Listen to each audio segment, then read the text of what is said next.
Okay, well, good morning. Happy Saturday to everybody. Gosh, it's such a funny, it's not a funny, it's an interesting topic that came through for today. And I'm just going to roll with it. But I want to just take a moment, see if anybody else is going to gather for us to connect and breathe. So,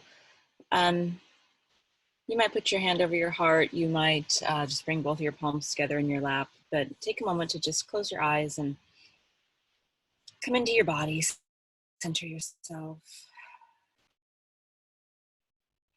and notice how good it feels to be alive right now, to be healthy and balanced. Maybe even send gratitude to your heart and to your body for this state of well-being. And maybe also send gratitude for our gathering, for those of us that feel called to continue to join together remotely because we can.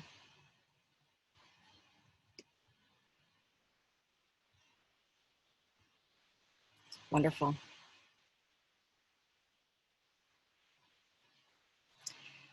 All right, and so with that, I'm gonna dive right in today.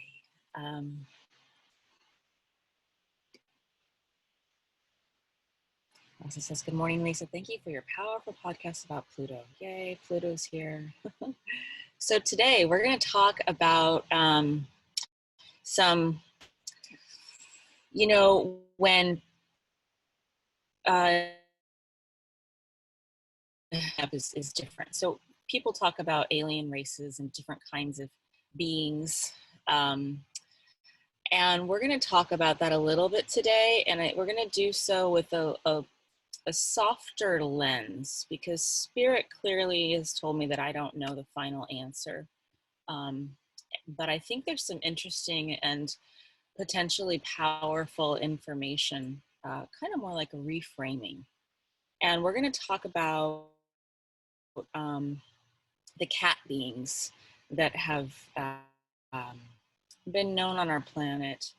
We'll go through some pictures of, the Egyptian Sphinx, the different gods and goddesses that were depicted, or that we found these drawings and carvings of them. And we're also going to talk about them with the lens of beings from Lyra, and that is, if anybody identifies with the energies of Sirius or the Pleiades. So this is a very energetic conversation.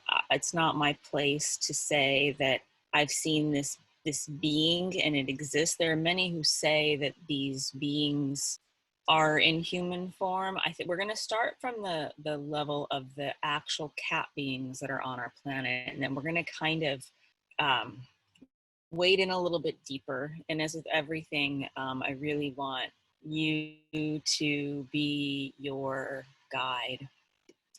So we're going to start, excuse me, I want to start with a book, sharing a book with you that I came across maybe, I don't know how long ago, about 10 years ago, 8 years ago. It's by Linda Tucker, and it's about the legend of the white lion, excuse me. And I want to just share the title with you in case you feel the need to get the audiobook of it. But I want to share a little bit of the story that she goes through. And this is a true story. This woman is alive, and you'll see pictures of her in a second. And she used to be an advertising executive and a model, and she was very into safaris. And so she spent a lot of time in Africa, and it's a very affluent thing that people do. They go and they go see the big game. And so she was several years into this lifestyle, and they'd come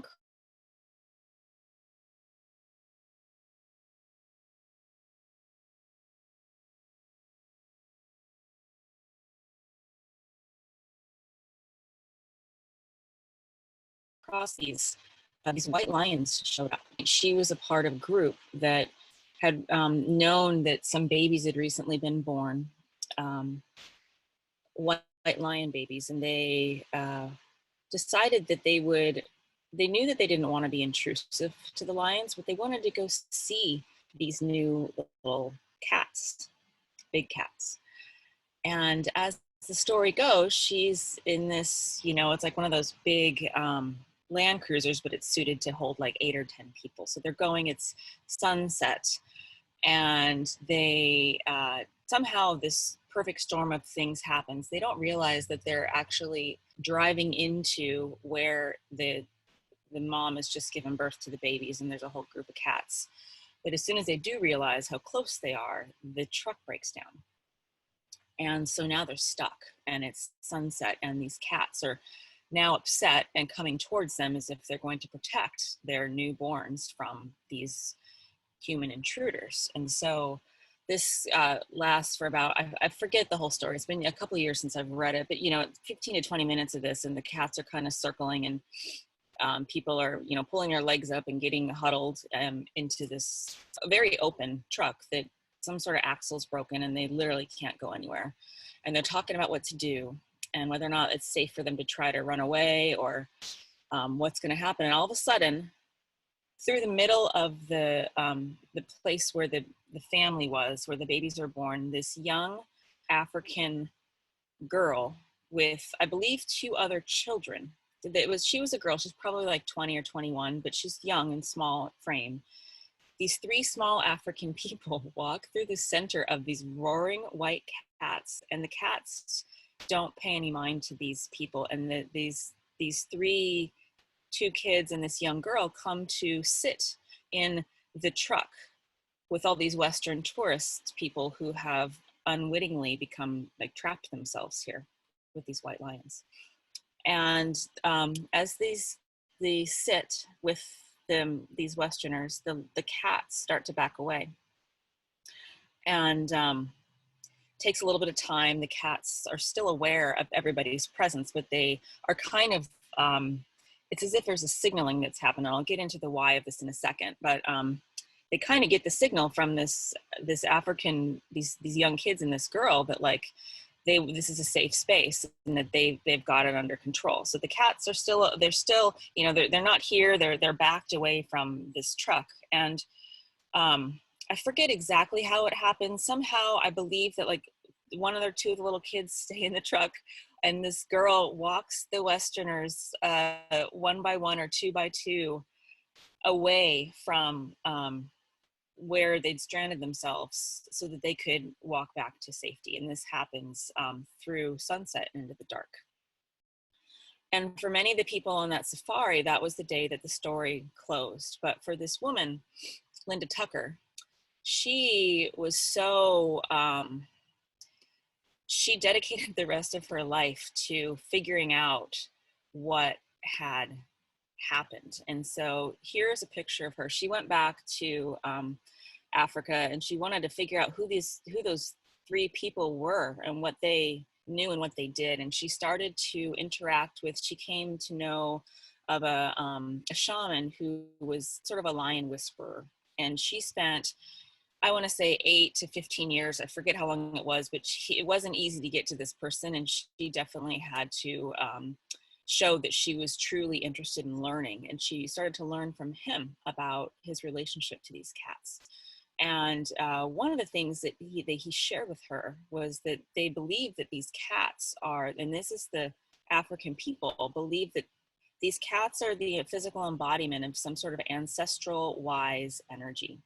And this is the same place where the Nomo people who, this is a totally different subject, but the people who believed that, Sirius was an intelligent star, and they talked about the amphibious people. Like they have this sort of cool with aliens aspect about them.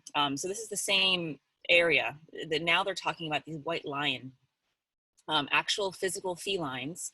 But they say that they are the energy of the ancestors and the elders, and there's this wise energy, and they will, when they embody the energy, and when they when they die, some of their energy can still be around for these shamans to communicate with. Sometimes they'll use the bones to communicate. But it's just very, and I love this story for start, because I think this is a cool way of considering what the truth is, you know, where it can be this 3D world, but then also, you know, these shamanistic people knew that the world wasn't just 3D, that these cats were here for a reason. And the fact that they showed up, she talks about it in her book. I'm going to share, this is a great picture. This is a Getty Images picture of her with the lions. She talks about how she gets to know these cats. And then she actually has, you can look up Linda Tucker, White Lions, and she's got this foundation to save these cats, because they were around about the time of her writing this book, at the close of the book, she thinks they're going to go extinct.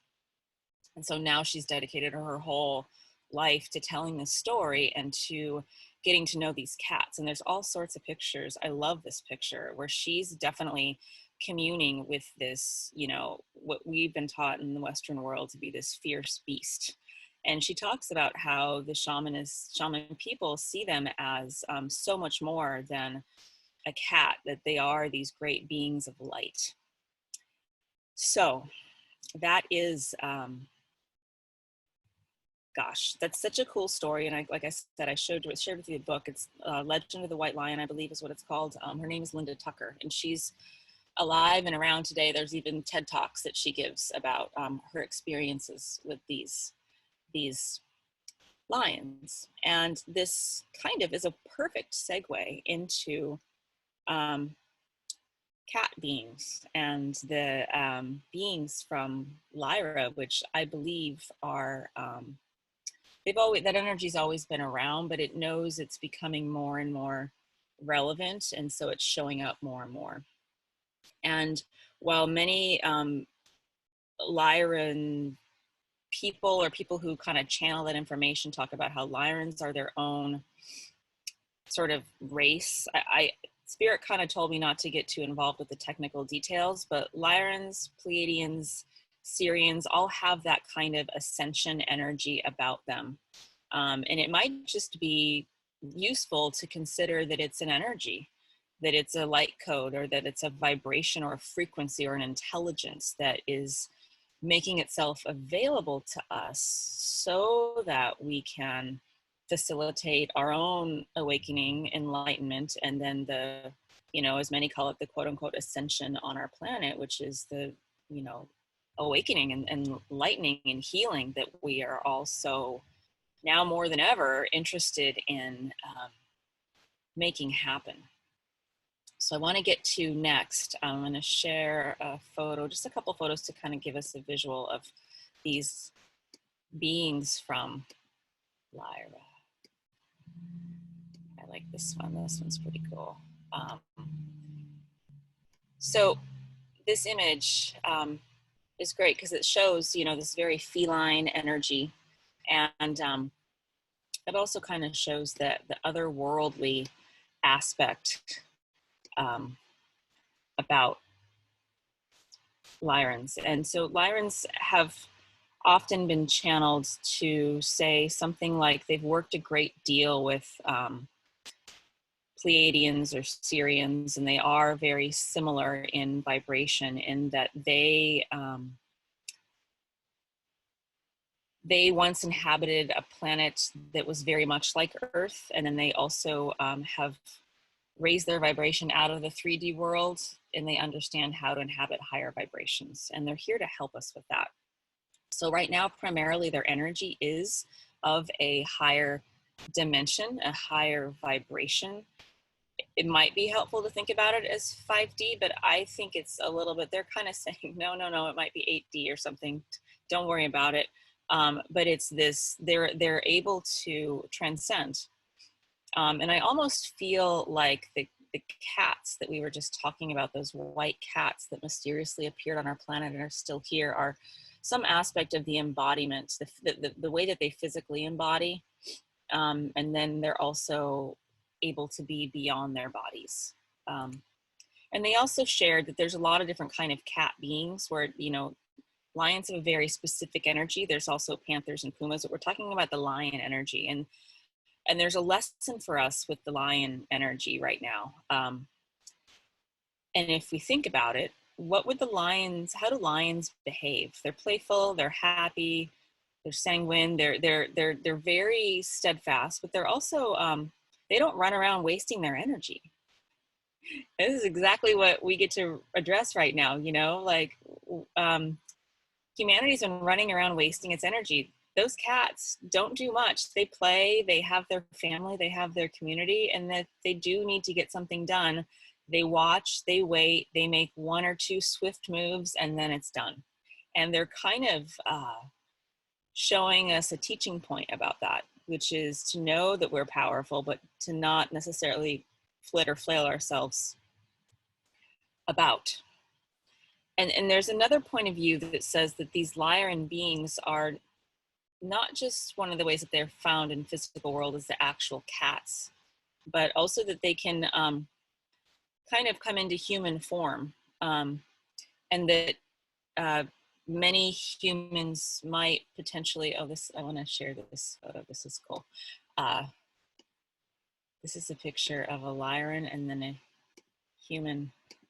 This is just a drawing, it's a suggestion, but it's kind of interesting how the people who might be harnessing Lyran energy or grounding down Lyran energy might have a lionish look or aspect about them.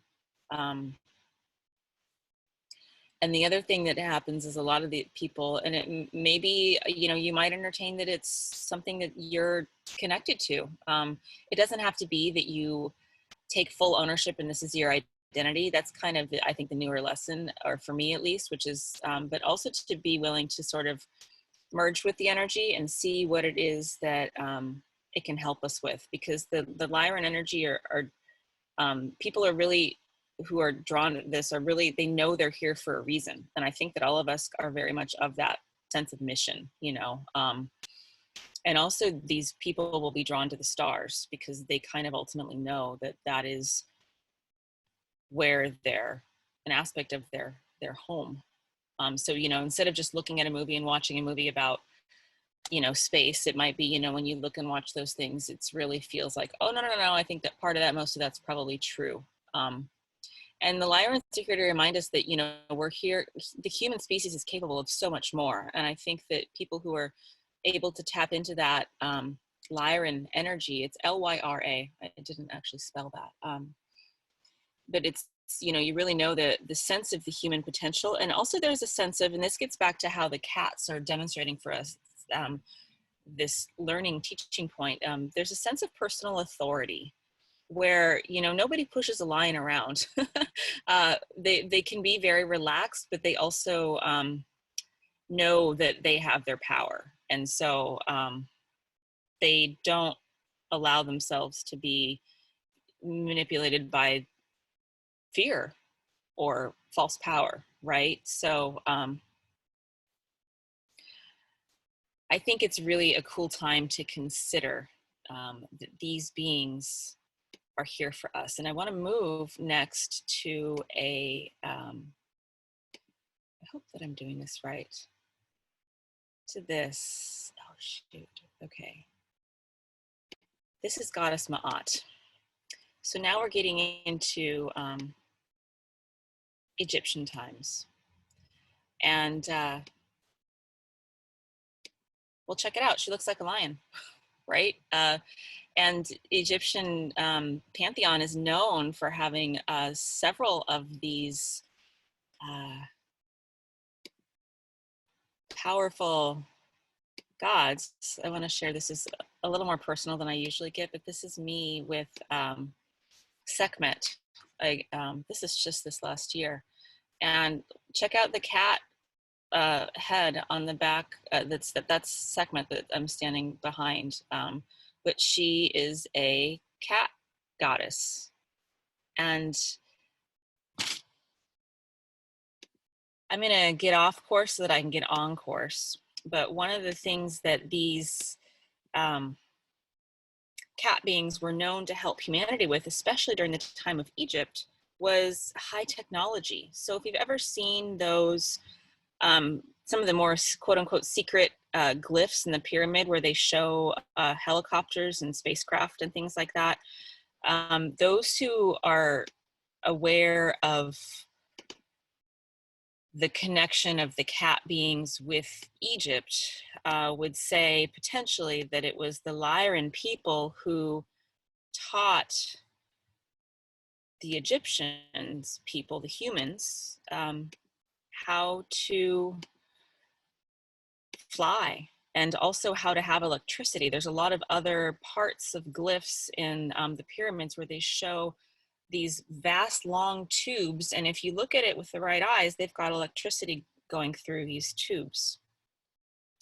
And then we have the Sphinx. So the Sphinx is also, check out the paws. And many believe that the Sphinx from Lyran technology was a portal. And it's used as a portal to help potentially help the Lyran energy itself get grounded down into earth and go back up into the stars or go into higher dimensions. As I'm mentioning, all of this is really, this is just a suggestion, right? But I think it's a cool time to be suggesting all of this. I think that all of us that are here right now have no doubts about the wisdom and the lore of the Egyptian pantheon, and we know that all we know is that what we don't know, you know. And then this book that's written by this Western woman that's linked to the shamanic traditions, and the African shamans are saying the same thing, that these cats are both of this world and not of this world, and that this is the same group of people that know that they're from the stars. And now we have this Lyran energy coming through. I feel ever more strongly on the planet, as if to kind of softly say, you know, at the very least, I'm here to help you. Depending on each individual, it's a personal choice, but maybe it's a welcome home. Maybe it's a, as you need me, I am here. And it's multifaceted, right? So there's all the ways that we already know of lions. You know, if we need protection, if we need to know precise action, if we need help relaxing, the sense of confidence and personal power, all of that is there. And then also there's this immense compassionate aspect about the Lyra energy, where it's all, they chose to, it said that they lived on this beautiful, perfect planet, very much like Earth, and they had this perfect world, and they chose that, they knew that the universe and Earth especially was going to need help. So they didn't just hoard all the energy to themselves. They knew that they wanted to figure out how to help humanity and help Earth, among other things. But it's a very kind of benevolent energy. So for me, I think that's why it feels very safe, because it feels like it's only for the purposes of helping the planet evolve and helping the earth heal and helping humanity to remember. And there's one more photo I want to share. So there's tons of cat beings in the Egyptian pantheon, but this one is, so I shared Ma'at, I shared Sekhmet, and this is Bast or Bastet. And Bast and Sekhmet were saying to be kind of different sides of the same goddess, where with the longer hair, Sekhmet was a little bit more fierce, and this Bast, it looks much more approachable. You know, if you notice, it looks very much like a house cat that we would know today, that is very tame, but also very feline. So, yeah, so what I want to do now is maybe invite us on a journey. Well, first, I wonder if anybody has any questions or comments before we go on a little bit of a vision or a journey personally. Okay. So where we're going to go, I'm going to get back to this image of the Sphinx, because I think this is super powerful. So closing your eyes and going inside to your own heart. Allow yourself to be transported to the Sphinx in Africa. So we're going to transport yourself right to the place where the heart of the Sphinx is. So there's the two paws, and then there's that space right at the center of the Sphinx's chest where your heart can meet the heart of the Sphinx. And as we arrive there, you'll just go there on your own individually. Going with your open heart will let this cat being know your intentions for this journey.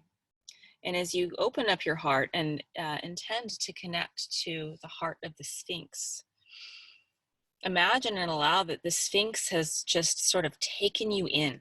And so you're now being taken into this, in the 3D world, it's a stone structure, but as you head into the heart of the Sphinx, it's this vast universe. So you're kind of just pulled or drawn inside, away from the outside of the Sphinx. After you did the heart connection, you're pulled inside into the heart of the Sphinx itself. And it's this vast universe. It's as if you're floating and there's just stars in the night sky. And now that you're connected, one with the Sphinx, you might ask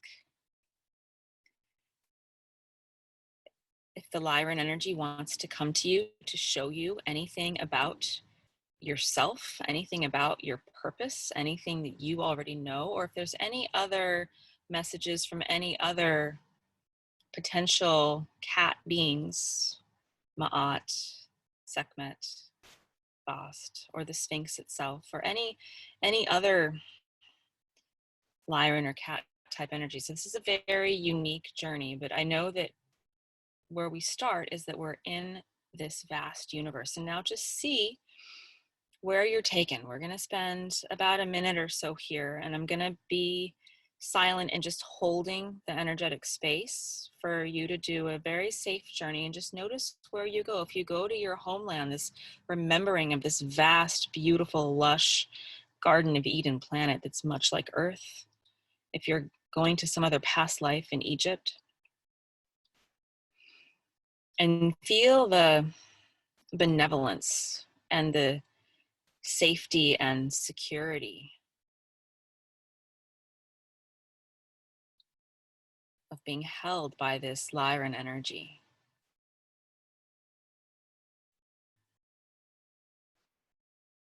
And one of the things I'm feeling is that there is this joy and this deep, heartfelt love that's coming from them for just our being willing and taking time to connect.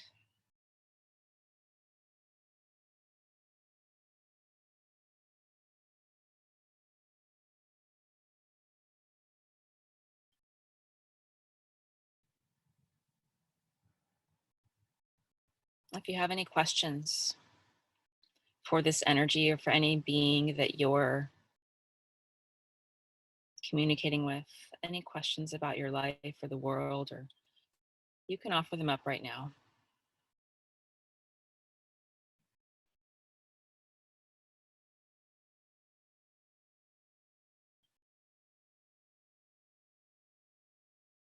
And notice, feel the sense of deeply held peace and well-being as this energy wants you to know that it's always here for you. It's always been here. It's just now more relevant and more able to connect. So then just acknowledging this energy, saying thank you to it and to any other being, knowing that you can come back here whenever you want, whenever you need.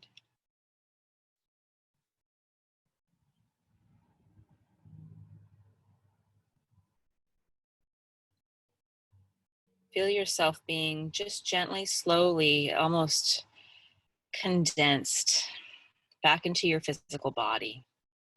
You're in the heart of the Sphinx and you're coming back into your physical form. And as you come more and more into your physical body, you're just being transformed and gently pushed back out to the outside of the Sphinx, right where you started.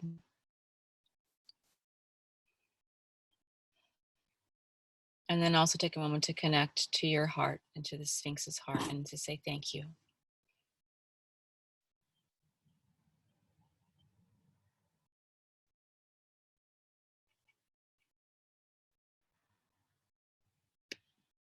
All right.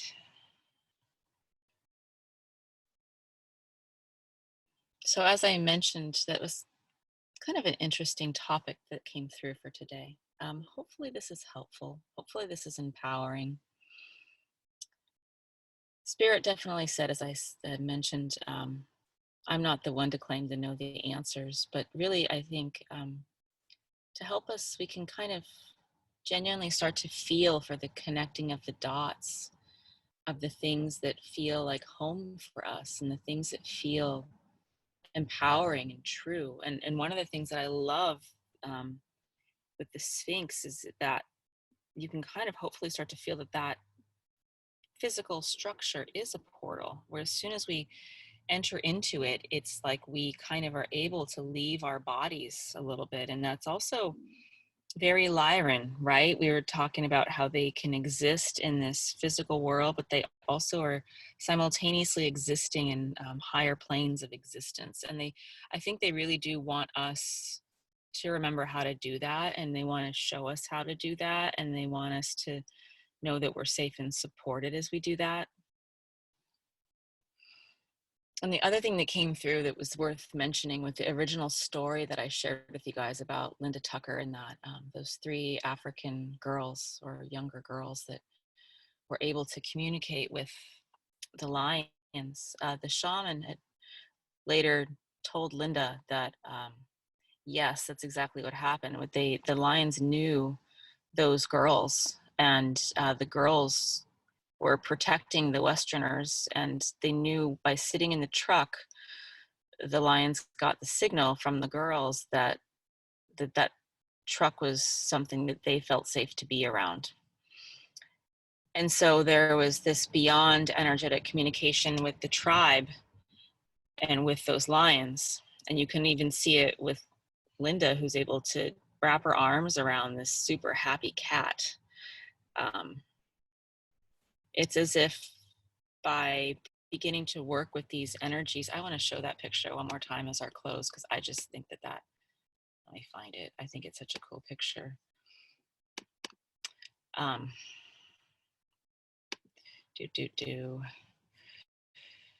I sharing it? I hope I'm sharing it. I'm gonna try again. Sorry guys, hang in there with me. This image is so powerful because it's, do you see the sense of home that they both feel? And that it's definitely in this world and fully beyond this world. That image for me at least says there's so much more going on. There's definitely a sense of love and caring and communication, but that's what's possible. And I don't even know that I'm qualified to tell you what that means, but it looks like it feels really good. So yeah, so I'm gonna stop the share, and that's pretty much what I feel like came through to share with everybody today. I don't know if anybody has any comments or any questions about this. It's a little bit more out there, I know, but I think that it's perfectly timed, and I hope it's enough grounded down here and meeting all these aspects that we kind of know are true. I'll share. I was talking with a friend and a client about Lyran beings, and then I had another healer teacher friend of mine had a free session with a channel from some other part of the world. And he was like, hey, do you want to get on and ask any questions? And I was like, yeah, I have a question about this. What are these Lyran beings? And this channel looks at me and all he says is, well, you look like a lion, which I think is just so funny. And I'm not saying that I'm Lyran. I don't necessarily feel like that's my place, but I do feel like maybe it's a sense that they're coming through right now and that we all have that energy. And it's not a Girl Scout badge. It's for everybody, really. That's how benevolent these beings are. Sachi says, thank you so much. I was guided to start working with Sekhmet yesterday, who had a previous experience channeling that terrified me, lol, but now I see she's helping me embody my power. Oh my God, you do look like a lion. Oh, that's funny. Rasa says, you do look like a lion. I was just afraid to say it. Katie B says, thank you, helpful. Pluto Lizard podcast was really great too. I'm going to listen to it a second time for sure. Yeah, you guys are welcome. I think it's so potent to consider the totems is one of the ways that, we've come to know them in Native American shamanism, but the ways that spirit is able to communicate with us. So we've got this lizard energy, this lion energy. The lion energy is so powerful and helpful. Gwen says, fascinating link between Lyran and lions. And yes, you do look like a lion, a very gentle lion. Rasa says, that's great. But these cats, I think it's really cool as we consider, we're all still getting a little bit triggered in some sense of, I know I have my power, and then I know I'm wise and I know I'm awakened. And then, sometimes I can like, stop telling me what to do. But I think that the lions are really a direct embodiment of a living spirit totem animal that we can lean into and call on for help in this. And it's just so perfect. As I mentioned, the other thing that they showed me is we're not running around everywhere, like we relax, we enjoy each other, we put our bellies to the sun. And then when we act, we do so with that you can feel it, that there's just this vast amount of knowing and confidence that they're here to help us remember, to usher it back into our lives. So yeah, I just think it's cool. I've always thought of lions as these very majestic beings, but I've never really felt as close to them as I do now. And I think that's because the energy is so present for us, where it's like all the light codes that are coming through there. It's more and more and more. The earth is getting seeded with light so that we have access to it if we want. Oh my gosh, Gwen says, I'm very privileged to live in South Africa and be able to experience the wild big cats regularly. It's always a deeply humbling experience. Yeah, that's so true. My mom she's retired, but she used to do cultural nursing, and she would take nursing students on like 2 or 3 month expeditions. And she was telling me how one night she was on some trip and they had this little electrical fence, a tall little electrical fence, but she's like, and then there was this lion right across the river, probably about 20 yards, honey, and it was just roaring. I was like, oh man, Mom, I'm glad you told me that story when you're back home. They're so powerful if you think about it, like seeing one of those in the wild. And then to be able to get to that point where she's just at one with this big white cat, I don't even know what that means just yet, but I'm excited to share that I believe it's possible for all of us, and the light. And it's not, like I said, it's not a Girl Scout badge. It's just because we choose that we want to connect to it. That's how universal all of this will always be. And we get to know that the energies are here and that it's getting to be time. And so for however much we want to embody that Lyran energy, you might do a little bit of research around it too. I think that when I saw like Lyran and lion, that was very easy in my mind. And then when I thought about all the cat gods in Egypt, I thought, oh wow, that is definitely something that I am interested in understanding. So hopefully this is helpful. I'm so grateful for you guys. I put in my email that we're going to be doing 2 more of these. We'll see how it goes. I know that we'll definitely be doing one next week, and then we'll kind of see on a week-to-week basis. But I'm super grateful for everybody. And thank you guys for being, as I mentioned before, we are the community. Choosing to gather in this community is us telling the universe the type of communities that we want to gather in forevermore, and making those choices just by coming together because we can is a super powerful signature for how we re-emerge, you know, when the great re-emergence happens into a brighter and more evolved world. So yes, yay. Okay, I think I'm going to close with that unless anybody has any other comments. I'm grateful for you guys, and I will hopefully see you all here again next Saturday at 10 a.m. I think that's the 9th, if I've got the date right. Taip, tu tada sėdėsi mašinoje. Negalėjai eiti, visur public places yra. Shelly says, thank you for today. You are welcome. Thank you guys. Love you. All right. Tons of love.